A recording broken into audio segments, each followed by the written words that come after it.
ছেলে শ্বশুর বাড়ি যাবে, ছেলের বুদ্ধিশুদ্ধি একটু কম। মা তাকে ভালো করে শিখিয়ে দিয়ে বলল, তোর শ্বশুরের অসুখ, তাই আগে তাকে গিয়ে জিজ্ঞেস করবি কেমন আছেন। উনি হয়তো বলবে ভালো, তখন বলবি এটাই তো আমাদের কাম্য। তারপর তিনি কি খাচ্ছেন জানতে চাইবি, তিনি কিছু একটা বলবেন, তুই তখন বলবি অতি উপাদেয় খাদ্য, রোজ খেলে তাড়াতাড়ি সুস্থ হয়ে উঠবেন।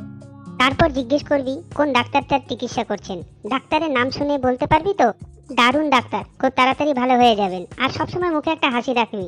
বাধ্য ছেলে ঘাড় নেড়ে বেরিয়ে পড়লো। শ্বশুর মশাই রোগের জ্বালায় বিছানায় শুয়ে ছটফট করছেন। জামাই ঘরে ঢুকে হাসতে হাসতে জিজ্ঞেস করলো, কেমন আছেন বাবা? আর বাঁচার ইচ্ছে নেই, এবার মরলেই বাঁচি। এটাই তো আমাদের কাম্য। তো কি খাওয়া দাওয়া করছেন এখন? ঘোড়ার ডিম খাচ্ছি।